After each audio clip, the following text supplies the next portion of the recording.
Love story का नाम है गर्लफ्रेंड ने शादी वाले दिन दिया धोखा। चलो वीडियो शुरू करते हैं। उससे पहले चैनल को सब्सक्राइब करें ताकि आने वाली हर वीडियो का नोटिफिकेशन आपको मिल सके। चंचल और शोभित ने प्यार करने के बारे में पहले कभी कुछ नहीं सोचा था, लेकिन एक बार प्यार हो जाने के बाद दोनों बहते पानी की तरह आगे निकलते गए।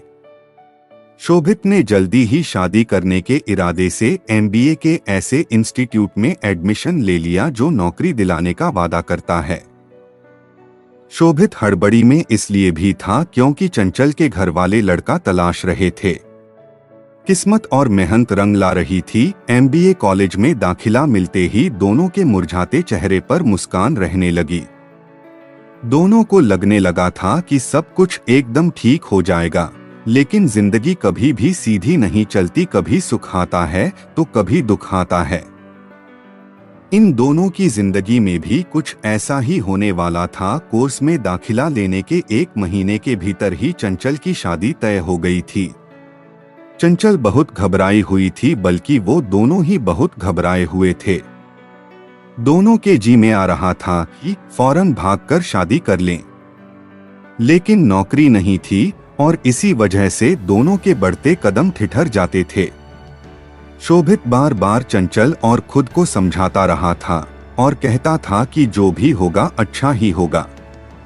वक्त बहुत तेजी से हाथ से निकल रहा था। शोभित ने एमबीए की पढ़ाई और कोर्स छोड़कर कॉल सेंटर में नौकरी करने की सोची। प्यार के रास्ते पर पहले से चल चुके कुछ अनुभवी लोगों ने घर से बाहर शादी करने के कुछ नुकसान को इतना बड़ा करके बताया कि दोनों इस रास्ते में भी आगे नहीं बढ़ सके। दोनों ने प्यार तो कर लिया था, लेकिन उसके आगे की बातें नहीं सोची थी।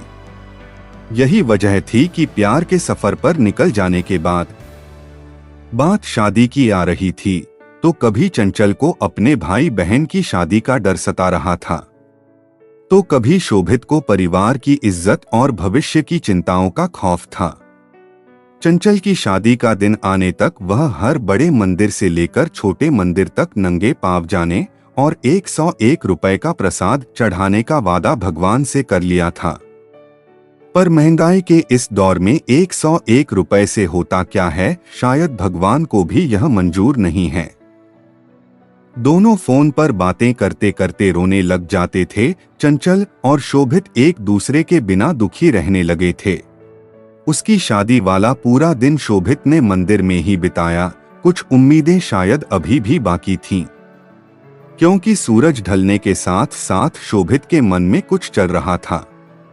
जैसे फिल्मों में हीरो लास्ट में एक्शन करता है, उसी तरह शोभित में भी बहुत ज्यादा कॉन्फिडेंस आ गया था। शाम होते ही आखिर सलाम करने पहुंच गया।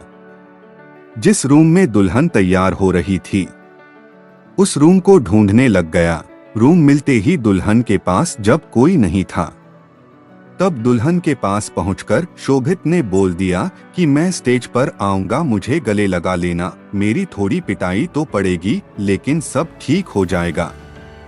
शादी कैंसिल हो जाएगी। इतना कहकर शोभित तीर की तरह कमरे से बाहर निकल गया। शोभित का जोश दोबारा जाग चुका था।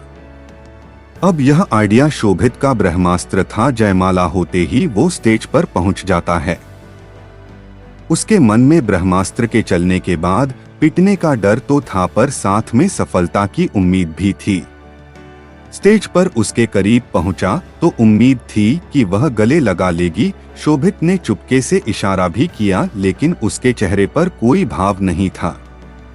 पर कुछ मिनट रुकने के बाद फोटोग्राफर ने शोभित से कहा, भैया अब उतर भी जाओ स्टेज से। शोभित थोड़ा इधर आ जाता है, लेकिन स्टेज से नीचे नहीं उतरता। वह सोच रहा था कि कुछ ही देर बाद चंचल मेरे पास आएगी और मेरे गले लग जाएगी, लेकिन चंचल अभी तक उठकर उसके पास नहीं आई थी।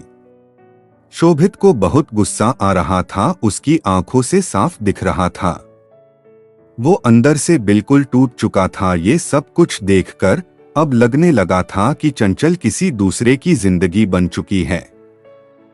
यह लौटकर कभी नहीं आएगी। शोभित स्टेज से उतरकर बाहर जाने लग जाता है। चंचल ने रोकने की कोशिश भी नहीं की, लेकिन शोभित भी पीछे मुड़कर नहीं देखता है। आज के बाद शोभित ने उससे मिलने की कोशिश भी नहीं की। कुछ ऐसी ही लव स्टोरी हम अक्सर आपके लिए लेकर आते रहते हैं। दोस्तों, अगर ये हिंदी स्टोरी आपके दिल को टच की हो तो हमारे चैनल को सब्सक्राइब करो और कमेंट में अपनी प्रतिक्रिया जरूर दे।